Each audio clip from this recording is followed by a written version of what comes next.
Salam sejahtera untuk kita semua. Semoga kita semua dalam keadaan yang sehat dan diberkati oleh Tuhan. Saat ini kita akan mendengarkan renungan singkat yang berjudul Air Mata Penghambat. Pembacaan kita kali ini terdapat dalam Kisah Para Rasul 21 ayat yang pertama hingga yang ke-14. Kisah Para Rasul 21 ayat yang pertama hingga yang ke-11. Saya baca di dalam nama Tuhan Yesus Kristus. Paulus di Tirus dan di Kaisarea. Sesudah perpisahan yang berat itu bertolaklah kami dan langsung berlayar menuju Kos. Keesokan harinya sampailah kami di Rodos, dan dari situ kami ke Patara. Di Patara kami mendapat kapal yang hendak menyeberang ke Fenisia. Kami naik kapal itu lalu bertolak. Kemudian tampak Siprus di sebelah kiri, tetapi kami melewatinya dan menuju ke Syria.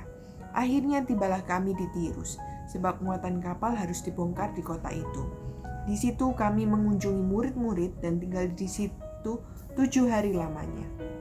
Oleh bisikan roh, murid-murid itu menasihati Paulus supaya ia jangan pergi ke Yerusalem. Tetapi setelah lewat waktunya, kami berangkat meneruskan perjalanan kami. Murid-murid semua dengan istri dan anak-anak mereka mengantar kami sampai keluar kota. Dan di tepi pantai kami berlutut dan berdoa. Sesudah minta diri kami naik ke kapal dan mereka pulang ke rumah. Dari Tirus kami tiba di Ptolemais dan di situ berakhirlah pelayaran kami. Kami memberi salam kepada saudara-saudara dan tinggal 1 hari di antara mereka. Pada keesokan harinya kami berangkat dari situ dan tiba di Kaisarea. Kami masuk ke rumah Filipus, pemberita Injil itu, yaitu satu dari ke-7 orang yang dipilih di Yerusalem, dan kami tinggal di rumahnya. Filipus mempunyai 4 anak darah yang beroleh karunia untuk bernubuat. Setelah beberapa hari kami tinggal di situ, datanglah dari Yudea seorang nabi bernama Agabus. Ia datang pada kami, lalu mengambil ikat pinggang Paulus. Sambil mengikat kaki dan tangannya sendiri, ia berkata, "Demikianlah kata Roh Kudus. Beginilah orang yang empunya ikat pinggang ini akan diikat oleh orang-orang Yahudi di Yerusalem dan diserahkan ke dalam tangan bangsa lain."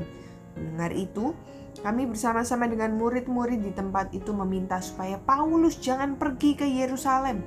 Tetapi Paulus menjawab, "Mengapa kamu menangis? Dan dengan jalan demikian kamu mau menghancurkan hatiku.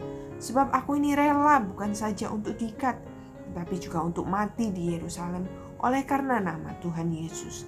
Karena ia tidak mau menerima nasihat kami menyerah dan berkata, "Jadilah kehendak Tuhan."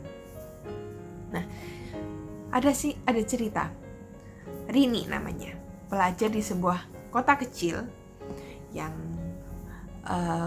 hendak melanjutkan kuliahnya di kota besar Jakarta. Pada hari Rini berangkat, ibunya itu sama sekali tidak menangis. Ketika ditanya, beliau berkata, "Kenapa kau tidak menangis?" Beliau berkata, "Aku tidak ingin kesedihanku menghambat semangat putriku untuk menggapai masa depan yang indah."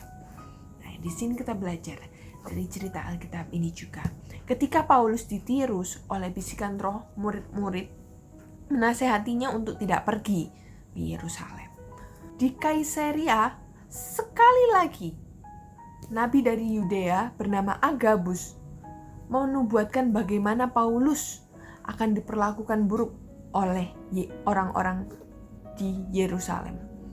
Mendengar nubuatan tersebut, murid-murid yang menyertainya itu juga meminta supaya ia membatalkan perjalanannya. Nah, di sini letak menariknya. Paulus itu tidak merasa takut ataupun menyerah sama sekali. Ia bahkan menegur bahwa air mata mereka yang menghambat semangatnya. Di ayat yang ke-13. Nah, di sini kita bisa belajar. Dalam Lukas 9 ayat yang ke-62 dikatakan, setiap orang yang membajak tetapi menoleh ke belakang, ia tidak layak untuk kerajaan Allah. Seperti Paulus, dalam menjalankan misi Allah, para pekerjanya tidak boleh membiarkan hal apapun menghambat, termasuk kesedihan dan air mata orang-orang terkasih. Kelihatannya, kejam ya, tapi kita perlu perhatikan. Di sini kita belajar bahwa dengan 2 kali Allah memberitahunya apa yang menantinya di depan. Allah bukan sedang menghambat perjalanan dan ingin menghambat pekerjaan Paulus, bukan. Tapi Allah ingin memastikan kebulatan tekad di dalam hati Paulus. Menjalankan misi Allah memang bukan hal yang mudah. Seseorang mungkin berjalan melewati bebatuan, kerikil, tanjakan, bahkan jurang yang dalam, jurang kehidupan. Namun sekalipun demikian, Allah menjanjikan kesempurnaan penyertaan Allah dalam kehidupan kita. Alih-alih menjadi penghambat, jadilah penyemangat teman-teman untuk teman-teman kita yang sedang berjuang. Dan kita sendiri semangat juga untuk menjalani hidup ini. Tidak ada kata takut, tidak ada kata mundur, apalagi menyerah di dalam kamus pekerjaan Allah. Demikian renungan singkat ini. Kiranya Tuhan memberkati kita semua. Soli Deo Gloria.